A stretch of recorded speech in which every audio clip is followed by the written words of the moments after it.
इस तरीके का म्यूजिक किस डिमेंशन के साथ रिलेट करता है और किस तरीके से हम उसको एड्रेस कर पाएंगे, कूप कर पाएंगे इनिशियल लेवल पे अर्ली स्टेज। जी। और एक नया कॉन्सेप्ट जब सामने लाया जाता है तो इसके पीछे कितनी दुश्वारियां होती है, कितना स्ट्रगल होता है, कितने हार्डशिप्स होते हैं, वो मैं जानता हूँ। आदाब, आप देख रहे हैं आवाज द वॉइस और मैं हूं आपके साथ यास्मीन खान। और आज इस इंटरव्यू में मुझे ज्वाइन किया है बेहद खास गेस्ट ने, जो कि एक म्यूजिक साइंटिस्ट है और इनका नाम है डॉक्टर शहजाद आसिम। बहुत बहुत शुक्रिया सर हमें वक्त देने के लिए। सर के बारे में अगर कहूँ तो सर जो है उन्होंने अपना करियर म्यूजिक से स्टार्ट किया है and eventually he got so much involve in music कि अब वो म्यूजिक को स्टडी कर रहे हैं एज अ रिसर्चर। सर, सबसे पहला सवाल मेरा आपसे रहेगा कि इनिशियली आपने अपना करियर म्यूजिक से स्टार्ट किया, कुछ आपने सॉन्ग्स वगैरह भी रिलीज किए जो सुपर हिट हुए, तो फिर ये ट्रांजिशन क्यों आया आपकी लाइफ में कि from being an artist a musician, why did you shift your focus into research? शुक्रिया इस प्रोग्राम में मौजूद करने के लिए। और जैसा कि आपका ये सवाल है कि मेरी जो ट्रांजिशन हुई है from music to medical field, ये कैसे हो गया। देखिए, basically I was a singer, मैंने बहुत सारे गाने गाए, बट फ्रॉम द बिगिनिंग मेरा यही था कि किस तरीके से जो हमारे जो यूथ है उनको कैसे अट्रैक्ट किया जाए, हमारी जो अपनी मौसीकी है कश्मीरी मौसीकी, उसकी तरफ कैसे इनको राग़िब किया जाए। That was my first motive. तो फिर इस चीज़ को म्यूज़िक और मेडिकल जो सब्जेक्ट है उसको मिला के मुझे लगा कि नहीं, मुझे डीप जाना चाहिए। और मैं फिर गया और इसमें जो सारा कुछ एक्सप्लोर किया और फिर पता लग गया कि म्यूज़िक जो है एज ए एंटरटेनमेंट नहीं है, इसके बगैर भी कुछ है साइंटिफिक वे पे, मेडिसिनल पार्ट इसका जो है। और फिर उसको एक्सप्लोर किया। सो उस पर बहुत सारा काम किया, बहुत सारे रिसर्च पेपर्स फिर इस पर पब्लिश किए। तो अभी भी हम इस पे काम लगा हुआ है, कर रहे हैं। और we are having a research centre here, जिसमें हम म्यूज़िक, कौन सा म्यूज़िक किस ब्रेन के लिए अच्छा है और कौन सा म्यूज़िक किस ब्रेन के लिए अच्छा नहीं है, इस चीज़ पे हम काम कर रहे हैं। और किस म्यूज़िक की कनेक्टिविटी जो है किस डिसऑर्डर के साथ है, this is the point which we are this time we are working on this. और स्पेशली डिमेंशिया जो है, अल्जाइमर है या पार्किंसन डिजीज़ है या डिप्रेशन है हमारी, या एंग्जाइटी रिलेटेड जो बाकी जो हमारे साइकेट्रिक डिसऑर्डर्स है, उनमें हम देख ही रहे हैं कि जो न्यूरो एकॉस्टिज्म है, यानी कि एकॉस्टिज्म द साउंड ऑफ वाइब्रेशंस, उनका क्या कनेक्शन है इन डिसऑर्डर्स के साथ, उस पर हमारा काम इस वक्त चल रहा है। एग्जैक्टली। तो अभी जैसे कि मैंने म्यूजिक की बात की, तो हमारे कश्मीर में ऐसा है कि काफी लोग म्यूजिशियन बनना चाहते हैं, बट हमारे लिए म्यूजिक का शायद सिर्फ इतना मतलब है कि हमारे पास आवाज अच्छी है तो हम गाते हैं। तो you being a music scientist बहुत अनयूजुअल सा वर्ड साउंड करता है, क्योंकि कश्मीर में शायद लोगों को इतनी अवेयरनेस है ही नहीं कि how can you explore music by being a music scientist और ए रिसर्चर। तो इसमें और क्या क्या एलिमेंट्स है जो आप स्टडी करते हैं? देखिए, म्यूजिक तो एक समझे it's the one dimension of the sound. Basically we are working on the sound. Sound is एक बहुत बड़ा डायमेंशन है। म्यूजिक एक उसमें एक पार्ट है। और जैसे आपने अभी कहा कि किस तरीके का म्यूजिक जो है, मतलब हमारे जो नए नए जो यूथ हैं इसमें आ रहे हैं और वो म्यूजिशियन बनना चाहते हैं, सिंगर बनना चाहते हैं, अच्छी बात है, that's a good sign. But ये भी है कि इसके बगैर भी बहुत सारे डायमेंशंस हैं जिनकी तरफ हमें देखना बहुत ज़रूरी है। वो ये है कि सिर्फ गाना बजाना ही नहीं है म्यूज़िक। इसके बगैर भी देखिए, कोई चीज़ आपको अच्छी लगती है, किसी की आवाज़, किसी का बोलना आपको अच्छा लग रहा है, किसी का कुछ भी कहना आपको अच्छा लग रहा है, कोई हमारे जो अनाउंसर्स होते हैं उनकी कोई आवाज़ अच्छी लगती है, या ऐसा नहीं है कि देखिए दरिया का शोर है, that's a noise but still that makes you sleep, या बारिश का शोर है, that is also a noise but that makes you sleep. So कुछ तो है इसमें, कुछ मैकेनिज्म है जिसको हमने एक्सप्लोर किया। सो अब म्यूज़िक में हम अक्सर ये कहते हैं कि ये गाना मुझे अच्छा लग रहा है, ये गाना मुझे अच्छा लग रहा है, लेकिन बात ये है कि अगर कोई गाना आपको अच्छा लग रहा है लेकिन दूसरे ब्रेन को ये अच्छा नहीं लगेगा, या तीसरे ब्रेन को ये अच्छा नहीं लगेगा, सो व्हाट इज़ दैट। इस मैकेनिज्म को हमने बिल्कुल एक्सप्लोर किया और इसकी बाज़ाब्ता एक रिसर्च हमने इस पे की, इस पे बाज़ाब्ता फाइंडिंग्स हमने निकाली कि different music have a different impact on different brains.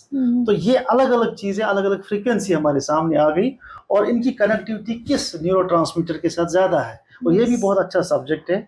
और किस फ्रीक्वेंसी की कनेक्टिविटी किस साइकेट्रिक डिसऑर्डर के साथ है, जिस पे इस वक्त पूरी दुनिया काम कर रही है। और हमारा इस वक्त रिसर्च पेपर जो है जर्मनी में सिलेक्ट हो गया, तो हम वहाँ पे जा रहे हैं, उसको हम प्रेजेंट करने जा रहे हैं। उस पर हमने कुछ एक फाइंडिंग्स निकाली डिमेंशिया रिलेटेड, किस तरीके का म्यूजिक किस डिमेंशिया के साथ रिलेट करता है और किस तरीके से हम उसको एड्रेस कर पाएंगे, कूप कर पाएंगे इनिशियल लेवल पे, अर्ली स्टेज। जी, तो जी। आपने जिस तरह से आपने बोला कि आप म्यूजिक को स्टडी कर रहे हैं एज मेडिसिन, जी। तो बेसिकली जो पुराने ज़माने में सॉन्ग्स होते थे, तो इनिशियली जैसे मैंने सुना है मेरे फादर या ग्रैंडफादर वो कहते हैं कि जब हम गाने सुनते थे तो काफ़ी रिलैक्स फील होता था।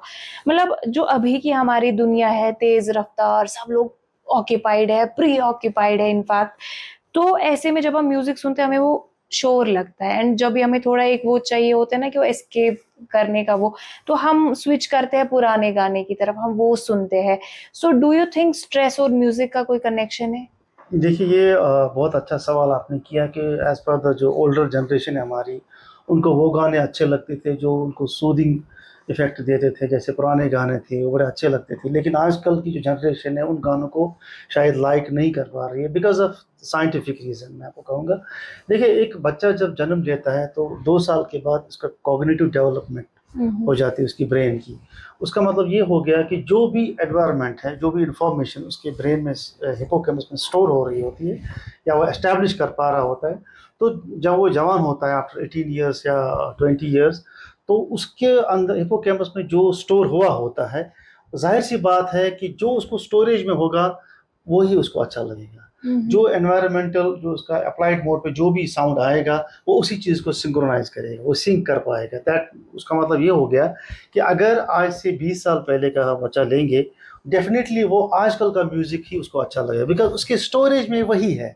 ठीक है, जो हमारी ओल्डर जनरेशन है 70 ईयर्स बैक का या 80 ईयर्स या 50 ईयर्स बैक अगर हम जाएंगे तो डेफिनेटली वो मोहम्मद रफ़ी का गाना सुनेगा, किशोर कुमार का ही गाना सुनेगा, क्योंकि उसके स्टोरेज में वही है।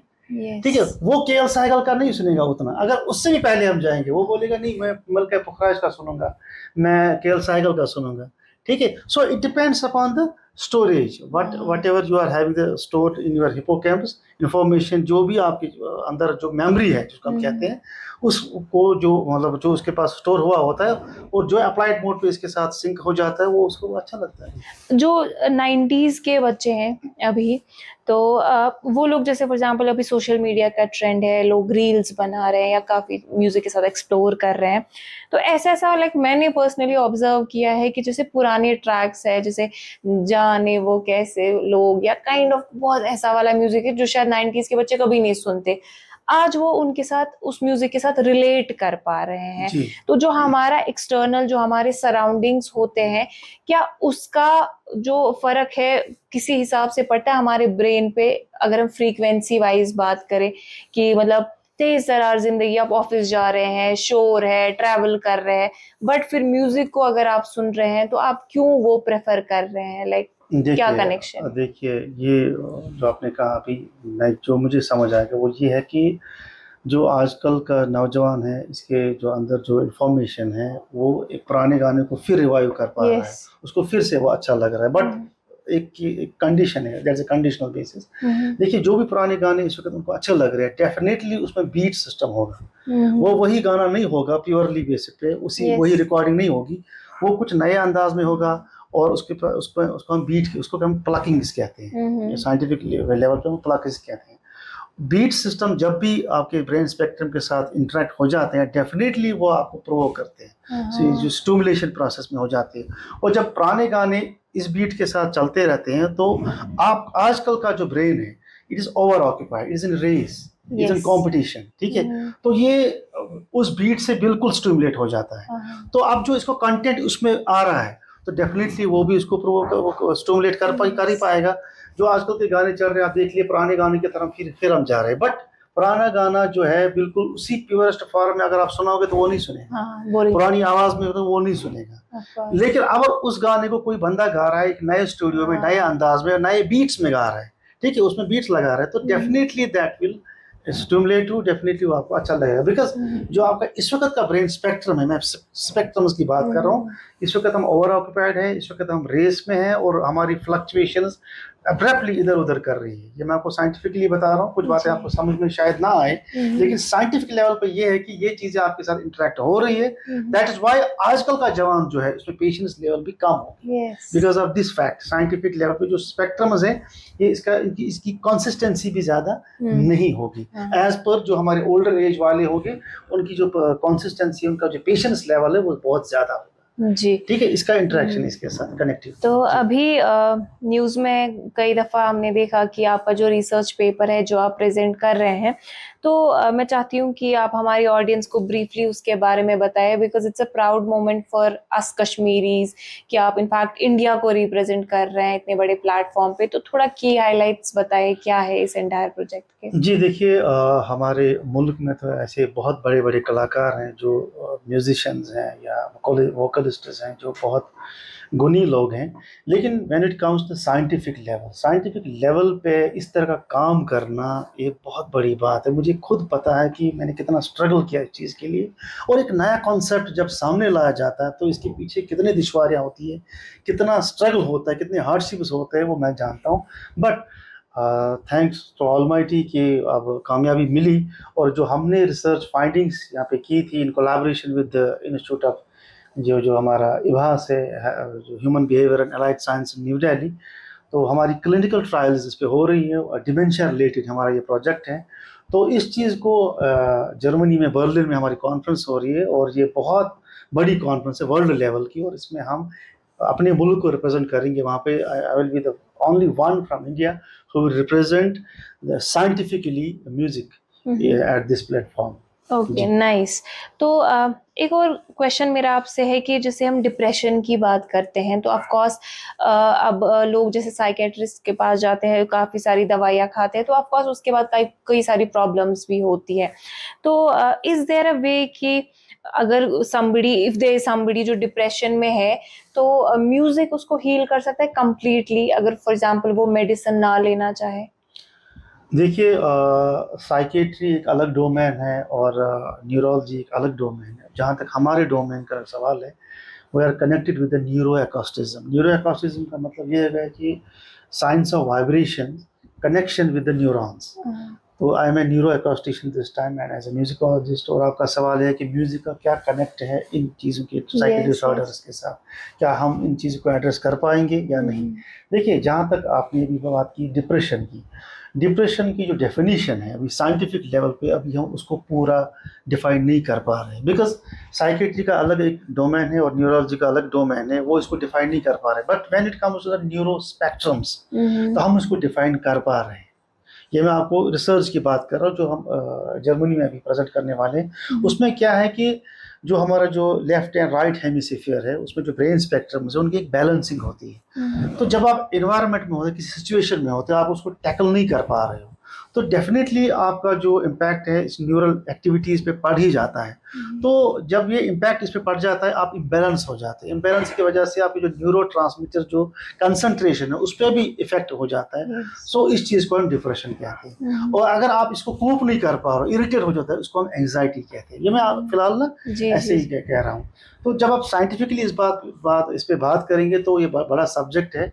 लेकिन न्यूरो एकॉस्टिज्म के हवाले से मैं ये कहना चाहूँगा कि हमारे पास इसका सोल्यूशन है। हम इसको कूप कर सकते हैं क्योंकि हमारे पास ऐसी फ्रीक्वेंसीज है। बिकॉज देखो, डायमंड कट्स डायमंड, ठीक है। जब ब्रेन स्पेक्ट्रम की बात करते हैं तो डेफिनेटली इज द फ्रीक्वेंसीज, और जब यहाँ से हम फ्रीक्वेंसीज को आइडेंटिफाई पहले ही कर पाते हैं in terms of loops, neuro acoustic loops, तो न्यूरो एकॉस्टिक लूप्स जो हम सिंक्रोनाइज कर पाएंगे ब्रेन स्पेक्ट्रम के साथ, तो definitely we are going to cope such problems now. बहुत जल्द हम इसका एक सोल्यूशन देने वाले हैं। तो इंशाल्लाह when I will come back तो मैं इसका खुलासा देने वाला हूँ कि किस तरीके से हम डिप्रेशन को बहुत हद तक कूप कर सकते हैं, या साइकेटिक डिसऑर्डर्स जो हमारे इस वक्त जो जिनका अरूज है इस वक्त, और मेडिकेशन उनकी हो रही है वो बहुत हद तक कूप उसको कर पा रही है, बट उसको हम सस्टेनेबल नहीं कर पा रहे, उसको हम लॉन्ग टर्म पे कूप नहीं कर पा रहे। हो सकता है कि जो हमारा म्यूजिक लूप होगा वो उसको लॉन्ग टर्म तक कूप कर सकता है। उस चीज़ का सोल्यूशन अब हमारे पास आ रहा है। तो जैसे फॉर एग्जांपल कोई पेशेंट होता है जिनको हार्ट रिलेटेड इश्यूज होते हैं, तो he gets disturb by sound, कोई भी साउंड हो। तो डू यू थिंक कि मतलब साउंड जो है इसका इतना इम्पैक्ट है हमारी लाइफ्स पे कि जैसे अभी हार्ट अटैक रेट बढ़ रहा है, तो आपको लगता है साउंड का भी किसी रिगार्ड से लाइक कोई कंट्रीब्यूशन है इसमें? देखिए साउंड का किसी नहीं, मैं तो कहूँगा बहुत हद तक इस पे कनेक्शन है, इसका इम्पैक्ट है। क्योंकि आपने देखा होगा कि डे टू डे लाइफ में हम किस तरीके से साउंड को इग्नोर करते जा रहे हैं। हमें कौन सा साउंड दिन भर 24 घंटे आपको अननोटिस कर रहे हो कि आप गाड़ी में जाते हो, कहीं इधर उधर जाते हो, बहुत किस्म का साउंड आपके ब्रेन स्पेक्ट्रम, आपके ब्रेन को इंटरेक्ट कर रहा होता है, but you ऑफनली unnoticed this, ignore. और ऑफनली आप कहेंगे कि it leads into A disorder, ultimately it leads into A disorder, लेकिन आपको पता ही नहीं चल पा रहा है। जैसे आप सुबह उठते हो, आप कहते हो कि I am happy, you don't know why you are happy, you are having the swings, mood swings आपको हो रही है, आपको खुद नहीं पता होता ये क्या हो रहा है। ठीक है, तो व्हाई, ये क्वेश्चन है, but scientifically we have an answer of this, क्योंकि अब इसका आंसर आ चुका है, क्योंकि अब आर्टिफिशियल इंटेलिजेंस का दौर है, अब हम ब्रेन मैपिंग कर सकते हैं, हम लूप्स देख सकते हैं, ब्रेन जो हमारा फ्रंटल एरिया है या पेराइटल एरिया है, ऑक्सीपिटल एरिया, टेम्पोरल एरिया है, चारों को मिला के हम कह सकते हैं कि दिस सब्जेक्ट, दिस जो इसकी ब्रेन है, जो इसके हमने मैपिंग की है, इसका हमें पता चल पाता है कि इसके साथ क्या हो रहा है और रियल टाइम वैल्यू पे क्या हो रहा है। ठीक है, ऐसा काम हम इस वक्त हम कर रहे हैं, हमारे रिसर्च सेंटर में ऐसा इस यहाँ पे हो रहा है। हम ब्रेन मैपिंग कर रहे हैं, ईजीज कर रहे हैं, पोस्ट ईजीज कर रहे हैं, प्री ईजीज कर रहे हैं, क्वांटिटेटिव ईजीज कर रहे हैं, या हम देख सकते हैं कि हमारे पास ऐसे ऐसे अलग तरीके के आइडेंटिफाई लूप्स किए हुए, जिसको हम पैसिव मोड पे हम सब्जेक्ट या पेशेंट को देते हैं और उसको कहते हैं कि आप ऐसे ऐसा कीजिए। उसके बाद जब हम उसका ईजी लेते हैं तो हमें तो फिर बहुत फर्क नजर आती है। तो यही तो हमारी फाइंडिंग्स है। तो आने वाले वक्त में आप खुद देख पाओगे कि हम किस तरीके से इस न्यूरोएकोस्टिज्म को एक नया सब्जेक्ट, एक नए सब्जेक्ट की ओर ले जा रहे हो, एक नया डोमेन सामने आ रहा है और जिसकी बहुत जरूरत है इसमें। So like that's a lot of important information. So I just wanted to know कि हमारे कश्मीर में क्या ऐसा स्कोप है कि if a child wants to study this as his career? देखिए व्हाई नॉट, हमने तो पहले जब हमने ये रिसर्च सेंटर स्टार्ट किया तो we got recognition from the DSIR, वो तो नेशनल लेवल की रिकॉग्निशन है। उन्होंने भी ऐसा ही क्वेश्चन किया कि इसको हम चाहेंगे कि बहुत आगे बढ़ाएं, तो धीरे धीरे we are having the collaboration with the health ministry, जो हमारी न्यू दिल्ली में उनके साथ है, ICMR के साथ हम इस वक्त कोलैबोरेट हो रहे हैं। तो उसका तो मकसद ही यही है कि इस नए सब्जेक्ट को हम किस तरीके से इनकलकेट कर पा रहे हैं, जो हमारे यूथ से जो पढ़ने आ रहे हैं, जो हमारे स्कॉलर्स हैं, जो साइकेट्रिस्ट हैं, डॉक्टर्स हैं, जो इसमें इंटरेस्ट रखते हैं। क्योंकि देखिए काउंसलिंग में हम अक्सर देखते हैं जो हमारे पेशेंट्स होते हैं उनसे हम इंफॉर्मेशन लेते हैं और वो इंफॉर्मेशन ही देता है कि मेरे साथ ऐसा हो रहा है, ऐसा हो रहा है, ऐसा, दैट्स ऑल वर्बल। लेकिन हम ऑब्जेक्टिव लेवल पे इस चीज़ को अब मैपिंग कर पा रहे हैं, ऑब्जेक्टिव लेवल पे कि क्या कि whether subject is telling truth or lie, हमें ये भी पता चल पा रहा है, क्योंकि हम ब्रेन मैपिंग पे भरोसा करते हैं, हम उसकी बातों में भरोसा नहीं कर पाएंगे। तो आने वाला वक्त तो ऐसा कि हो सकता है, मुझे लगता है वेरी कॉन्फिडेंट कि आने वाले वक्त में ये बहुत बड़ा सब्जेक्ट बनने वाला, बिकॉज जब इसकी फाइंडिंग्स पूरी दुनिया पे आ जाएंगी तो जाहिर सी बात है तो सारे लोग तो इसकी तरफ आएंगे। तो जब भी कोई चीज़ छा जाता है तो सारे लोग फिर आ ही जाते हैं। Of course. तो डॉक्टर साहब like I think for me personally ये बहुत नई इंफॉर्मेशन है एंड लाइक ऑनेस्टली मैं अभी भी I am just into this entire thing कि कैसे साउंड हमारी बॉडी को इनफैक्ट कंट्रोल करता है। सो आई एम प्रिटी श्योर कि जो लोग हमें देख रहे हैं they would actually like this conversation and thank you so much sir for sparing your time for this interview. Thank you.